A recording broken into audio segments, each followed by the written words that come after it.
नमस्कार दोस्तों, स्वागत है आपका एक बार फिर से हमारे इस चैनल समग्र ज्ञान पर। दोस्तों, अगर आप अपने जीवन में कुछ नया सीखने की चाह रखते हैं तो चैनल को सब्सक्राइब जरूर कर ले। दोस्तों, साल 2023 की सबसे बड़ी गुरु पूर्णिमा साल की जुलाई में पड़ने वाली गुरु पूर्णिमा को सबसे बड़ी और सबसे खास पूर्णिमा समझा जा रहा है। इस दिन आप जिसे भी अपना गुरु मानते हैं उनकी सेवा, पूजा या उनके दर्शन जरूर करें, क्योंकि गुरु ईश्वर से बड़ा होता है, माता पिता से भी बड़ा होता है। गुरु भगवान का साक्षात रूप होता है। गुरु नहीं तो संसार भी एक अपाहिज ही होगा। गुरु की भूमिका सोना, चांदी, हीरे, मोती से भी है। इसीलिए गुरु को अपने जीवन में जरूर जोड़े। 3 जुलाई को पड़ने वाली गुरु पूर्णिमा पर कई दुर्लभ संयोग बन रहे हैं। ऐसे में इन 2 जगहों पर चुपचाप 2 दीपक जलाकर छोड़ दे। इससे मृत्युदंड, पितृदोष, महाकाल सर्प दोष, नजर दोष, शनि दोष, राहु दोष सब कुछ होगा खत्म। किस्मत पर लग जाएंगे 4 चांद। महालक्ष्मी दौड़ी दौड़ी चली आएंगी। कंगाल भी होंगे धनी दोष। तो आज हम आपको बताएंगे दीपक जलाने के इतने ज्यादा फायदे आपको अपने जीवन में मिलते हैं और किस तरह आपको दीपक जलाना चाहिए, कौन सी दिशा में, जिससे आप बहुत ज्यादा तरक्की हासिल कर सकें और अपने जीवन में सभी बाधाओं को खत्म कर सकें। सबसे पहली बात तो आपको ध्यान में रखनी चाहिए कि अपने घर के मंदिर में रोजाना ही आपको दीपक जलाना चाहिए। तभी भी ऐसा नहीं होना चाहिए कि आपने दीपक ना जलाया हो, क्योंकि घर के मंदिर में रोजाना दीपक जलाना बहुत ही जरूरी होता है। इसी से आपके घर से सभी नेगेटिव एनर्जी बाहर निकलती है। अगर आप कोई भी दीपक नहीं जलाते हैं घर के मंदिर में या फिर अपने घर में शाम के समय, तो इससे आपके घर का वातावरण बहुत ज्यादा नेगेटिव तो होता ही है। आपके घर की परेशानी भी बहुत ही ज्यादा बढ़ने लगती है। घर का जो मुखिया होता है उसे बहुत ज्यादा ही मेहनत करनी पड़ती है। इसकी वजह से परेशानी, डिप्रेशन और टेंशन में घर का मुखिया पहुंच जाता है। शाम का समय हिंदू धर्म में ज्यादा महत्वपूर्ण समझा जाता है और जो लोग शाम के समय कभी भी घी का दीपक या फिर तेल का दीपक अपने घर में नहीं जलाते हैं तो उनके घर में हमेशा ही मुसीबत बनी रहती है। यानी कि एक मुसीबत से निकलते हैं तो दूसरी मुसीबत में उससे पहले ही फंस जाते हैं और हमेशा ही धन की समस्याएं, परेशानियां बढ़ती रहती हैं। उनके जो बच्चे होते हैं वो भी उनके खिलाफ होने लगते हैं, उनका कहना बिल्कुल भी नहीं मानते हैं। इसी तरह घर का पूरा माहौल ही दुखपूर्ण होने लगता है। काफी लोग इन चीजों को मानते भी हैं, परंतु जानते हुए भी उपाय नहीं कर पाते हैं और भूल जाते हैं। उन्हें इन चीजों से होने वाले नुकसान के बारे में पता नहीं होता है। इसीलिए रोजाना आपको एक घी का दीपक या फिर तेल का दीपक जलाना बहुत ही जरूरी होता है। अगर आप नहीं जला सकते हैं तो कोई और मानव भी आपके घर में दीपक जला सकता है, परंतु रोजाना दीपक जलाना बहुत ही होता है। इसी से आपकी सभी नेगेटिव एनर्जी आपके घर से हमेशा बाहर रहती है। दोस्त, और शाम का समय ऐसा होता है जिस समय नकारात्मक ऊर्जाएं बहुत ही ज्यादा प्रबल होती है और आपके घर में प्रवेश कर जाती है। ऐसे में अगर आप घर में या घर के मंदिर में दीपक नहीं जलाते हैं तो नेगेटिव एनर्जी आपको बहुत ही ज्यादा परेशान करती है, आपके सभी काम बिगाड़ने लगती है। जिस समय सूरज डूब जाता है उसी समय ये नेगेटिव बहुत ही ज्यादा प्रबल हो जाती है। उसी समय आपको मुंह हाथ पैर धोकर दीपक जलाना चाहिए। अगर आप खुद नहीं कर सकते हैं तो कोई और मानव भी आपके लिए ऐसा कर सकता है। दोस्त, अब जिस घर में बहुत सारे लोग बीमार रहते हैं या फिर बीमारी कभी भी ठीक नहीं होती है तो ये भी एक संकेत होता है कि आपके घर में बहुत ही ज्यादा नकारात्मक ऊर्जाएं हैं जो परेशानियों को, बीमारियों को, मुसीबतों को बहुत ही ज्यादा बढ़ा रही है। सभी चीजों को खत्म करने के लिए आपको अपने घर में जब सूरज ढल जाता है तो उस समय घी का दीपक या फिर सरसों के तेल का या फिर तेल के तेल का दीपक भी पूर्व दिशा में आप जला सकते हैं, परंतु रोजाना इन चीजों को करना बहुत ही जरूरी है। तभी आपको इसके लाभ मिल पाते हैं। अगर आपके घर में धन से जुड़ी समस्याएं, नौकरी व्यवसाय से जुड़ी हुई कोई भी समस्याएं हैं, अगर ऐसी समस्याएं बहुत ही ज्यादा होती है तो अपने घर के उत्तर दिशा में रोजाना ही घी का दीपक जलाना चाहिए। इसे एक भी दिन आप मिस ना करें। अगर आप रोजाना उत्तर दिशा में घी का दीपक जलाते हैं तो इससे आपकी धन से जुड़ी हुई समस्याएं खत्म हो जाती हैं। जिन लोगों को नौकरी नहीं मिलती है तो उनको भी नौकरी मिलने लग जाती है। और अगर वही मानव जिसको परेशानी है और वही अगर रोज दीपक जलाता है तो इससे मिलने वाले फायदे और भी ज्यादा हो जाते हैं। शाम के घी का दीपक या फिर तेल का दीपक जलाना बहुत ही जरूरी होता है। आप कभी भी इन चीजों को नजरअंदाज ना किया करें, क्योंकि इन्हीं से आपके जीवन में परेशानियां बढ़ जाती है और आपको मुसीबतों का सामना करना पड़ सकता है। आपको ये जानकर हैरानी होगी कि जो भी घी का दीपक आप जलाते हैं, उससे जो निकलने वाली ऊर्जाएं होती है, वो आपके घर में जब फैलती है तो इससे घर का माहौल एकदम से सुख में बनने लगता है, यानी कि पॉजिटिव होने लगता है। घर के सभी लोग शांति से रहने हैं। इसी तरह से जो तेल का दीपक होता है, ये भी जब जलता है तो इससे आपके आसपास जितनी भी नकारात्मक ऊर्जाएं हैं वो खत्म हो जाती है, क्योंकि इन दीपकों से निकलने वाली जो ऊर्जाएं होती है, धुआं होता है, वो नेगेटिव एनर्जी को बाहर निकालता है और आपके आसपास की एनर्जी को पॉजिटिव बनाता है। तो ये बहुत ही जरूरी चीजें हैं। शाम के समय कभी भी आप इन चीजों को कभी मिस ना किया करें, तभी आप अपने जीवन में सफलता पा सकते हैं और आपकी जितनी भी मनोकामनाएं हैं वो भी पूरी होती है। दोस्तों, हम अपने घर के पूजा पाठ करते हैं और मूर्ति आदि रखते हैं। दोस्त, मूर्ति का क्या महत्व होता है, आज हम आपको इस वीडियो के जरिए से बताने वाले हैं। जिस घर के पूजा घर में एक साथ ये दो मूर्तियां होती हैं, वहां पर बनता है राजयोग और दुनिया आपके कदमों में आ जाती है। कहने का तात्पर्य ये है कि आपको सर्वसुख हासिल हो जाता है, जिसकी आपने कल्पना की है, जिसकी आपने मनोकामना मांगी है। दोस्त, घर के पूजा घर में हम पूजा करते हैं, पूजा पाठ करते हैं और पूजा पाठ के जरिए से कुछ चीजें देखने और मनाने आदि का प्रयत्न करते हैं, ताकि हमें उस पूजा का फल हासिल हो जाए और हम उसी अनुरूप घर के अंदर मूर्ति आदि लगवाते हैं,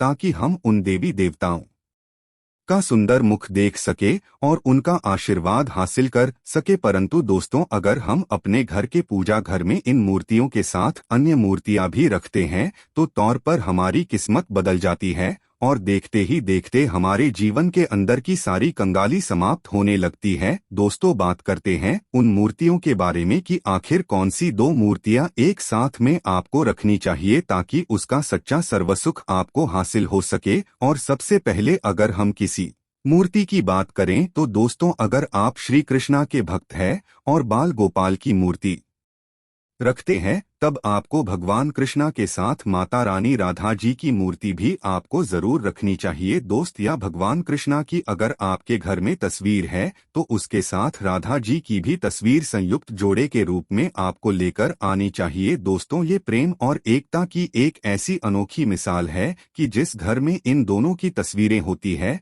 तो समझ लीजिए उस घर के अंदर किसी भी तरह का गृह क्लेश नहीं होता है। दोस्त, और पति पत्नी परिवार जनों के बीच परस्पर प्रेम रहता है और घर में धन धान्य में अपने आप ही वृद्धि होती है। इसीलिए ये जरूरी समझा गया है, अगर आप भी इन मूर्तियों को रखते हैं तो निश्चित तौर पर आपके जीवन में अपने आप ही फायदा हासिल हो जाएगा। दोस्तों, कई लोग अपने घर में माता लक्ष्मी की पूजा करते हैं तो सोचते हैं कि भगवान विष्णु की भी पूजा करें या ना करें, या फिर उनकी मूर्ति साथ में रखें या ना रखें। दो, हमेशा भगवान श्री विष्णु जी और माता लक्ष्मी की पूजा आपको एक साथ करनी चाहिए। दोस्त, देवाधिदेव महादेव भगवान विष्णु और भगवान ब्रह्मा जी तीनों ही देवताओं को सर्वशक्तिमान देवता समझा गया है और त्रिदेवों में भगवान विष्णु जी को पूजा जाता है। तो अगर आप अपने घर के पूजा घर में लक्ष्मी नारायण जी की संयुक्त रूप में पूजा करते हैं तो निश्चित तौर पर आपके घर में दिन दुगनी रात चौगुनी वृद्धि देखने मिलती है।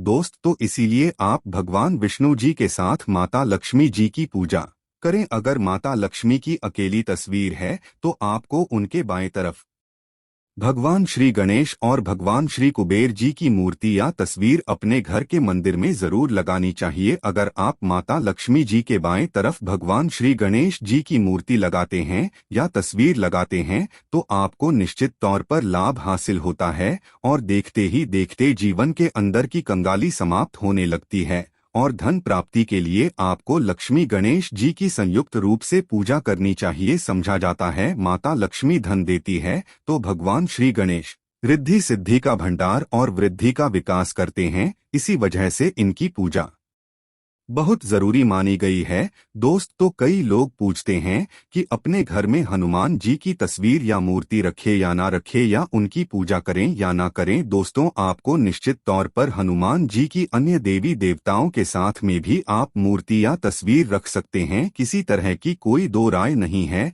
कि आपके ऊपर हनुमान जी क्रोधित होंगे या नहीं होंगे। दोस्त, इसके अलावा आप प्रभु श्री रामा की तस्वीर भी अपने घर के पूजा घर में रखते हैं, तो आप हनुमान जी की तस्वीर रखे या ना रखे, हनुमान जी के निमित्त किसी भी तरह की पूजा या पाठ करना हो तो आप प्रभु श्री रामा से कहे, भगवान श्री रामा के प्रिय भक्त हनुमान जी है, और निश्चित तौर पर आपको उतना ही आशीर्वाद हासिल होता है जितना कि आपको हनुमान जी की मूर्ति या तस्वीर का पूजन करने से होता है। या फिर आप क्या करें, श्री राम दरबार की तस्वीर अपने घर में लेकर आए और श्री रामा दरबार की तस्वीर का पूजन करें, या उनकी मूर्ति या उनके किसी तरह की कोई चीज आपके पास है तो आप उनका पूजन करें। इसमें सारे देवी देवताओं को आपको हासिल हो जाता है। हनुमान जी से लेकर माता सीता, भगवान श्री राम और अन्य देवी देवताओं का भी आशीर्वाद आपको हासिल हो जाता है। तो निश्चित तौर पर अपने घर के पूजा घर में एक साथ आप ये तस्वीर रख सकते हैं। आपके जीवन में राजयोग की प्राप्ति हो जाती है।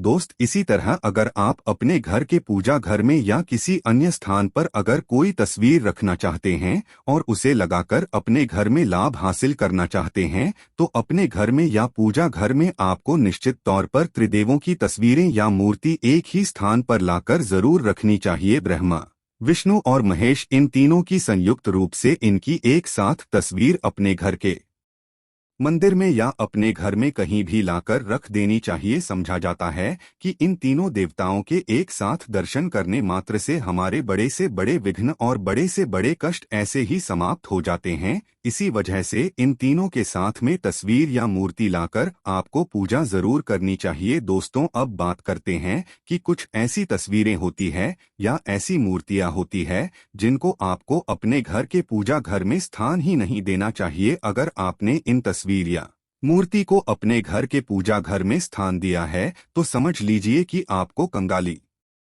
का सामना करना पड़ेगा या फिर देवी देवताओं के क्रोध का सामना करना पड़ेगा। दोस्त, और एक बात बता दें कि मंदिर में कभी भी विषम संख्या में गणेश जी की मूर्तियां ना रखें, जैसे कि 1, 3 या 5 ऐसे रखना अशुभ समझा जाता है। 2 मूर्तियों को एक साथ रखना शुभ समझा गया है। अगर आप सिर्फ गणेश जी की मूर्ति रखते हैं तो इसके अलावा किसी भी तरह की मूर्ति आपको नहीं रखनी चाहिए। दोस्त, और इन्हें स्थापित करते वक्त ध्यान दें कि गणेश जी का चेहरा हमेशा घर के मुख्य दरवाजे की तरफ होना चाहिए, ताकि आपको अच्छे और सच्चे धन लाभ की प्राप्ति हो। और इस बात का ध्यान कि घर में अंगूठे से बड़े आकार का शिवलिंग आपको भूलकर भी नहीं रखना चाहिए। हमेशा एक छोटा सा शिवलिंग रखें और इससे ज्यादा शिवलिंग आपको नहीं रखना चाहिए। दोस्त, वैसे तो आपको अपने घर में शिवलिंग रखना ही नहीं चाहिए, उसके बाद भी अगर आप रखते हैं तो अंगूठे के आकार से बड़ा शिवलिंग आपको नहीं रखना चाहिए। आप छोटा शिवलिंग रख दें और ध्यान रखें कि एक से ज्यादा शिवलिंग आपको भूलकर भी नहीं रखने हैं। घर में अगर आप रखते हैं तो शिवलिंग के ऊपर आपको तुलसी भूलकर भी अर्पित नहीं करना चाहिए। अगर आपने शिवलिंग रख लिया है और उस पर तुलसी अर्पण कर दी है तो देवी देवताओं के क्रोध का आपको सामना करना पड़ेगा। दोस्त, मंदिर में हमेशा अगर आप हनुमान जी की तस्वीर रखना चाहते हैं, आप हनुमान जी के अनन्य भक्त हैं, तो बैठे हुए हनुमान जी की मूर्ति ही रखें। बजरंगबली रुद्र भगवान शिव के अवतार हैं, इसीलिए उनकी भी शिवलिंग की तरह ही मूर्ति रखें। साथ जो पति पत्नी होते हैं, वैवाहिक जीवन आपने नया स्टार्ट किया है, तो हनुमान जी की मूर्ति या तस्वीर अपने कमरे में, अपने बेडरूम में आपको भूलकर भी नहीं रखनी चाहिए, अन्यथा आपको आपके जीवन में कई तरह के दोषों का सामना करना पड़ता है। दोस्तों, हनुमान जी ब्रह्मचारी है, तो इस बात का आपको ध्यान रखना चाहिए। दोस्त, और राधा कृष्ण की मूर्तियां अगर आप जैसे अपने शयन कक्ष में सोते हैं और वो आपके बेड के सामने की तरफ रखी है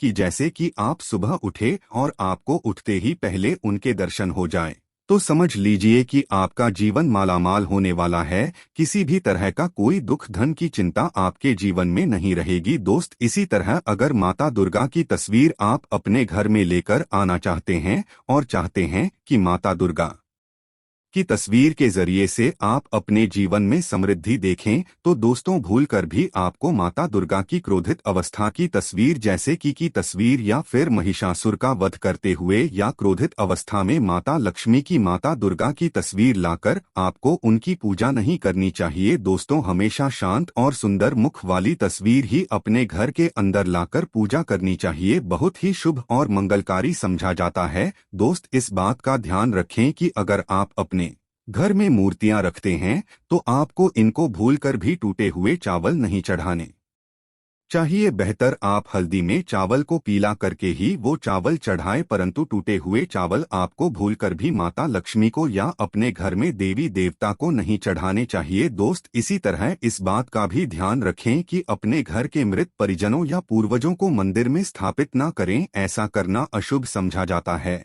और अगर आप ऐसा लगातार कर रहे हैं तो निश्चित तौर पर आपके परिवार के ऊपर दोष लग सकता है और पितरों का भी दोष लग सकता है कि पूजा एक अलग स्थान पर की जाती है, घर के मंदिर में उनको स्थापित नहीं किया जाता है। दोस्त तो इसी तरह भगवान भैरव की तस्वीर या भगवान शनि देव की राहु केतु के इस तरह की तस्वीरें अपने घर में ही नहीं लेनी चाहिए। प्रतीकात्मक रूप से आप घर के पानी रखने के स्थान पर उनकी पूजा कर सकते हैं, क्योंकि इनकी साधना तंत्र मंत्र और विशेष महत्व द्वारा की जाती है। घर के अंदर आप ऐसे ही इनकी पूजा पाठ आप नहीं कर सकते। इनकी पूजा पाठ में अगर किसी तरह की कमी रह जाती है तो उनको बहुत ज्यादा क्रोध आ जाता है, इनके क्रोध का आपको सामना करना पड़ता है। इसी वजह से आपको इस तरह की तस्वीरें या मूर्तियां अपने घर के अंदर नहीं रखना चाहिए।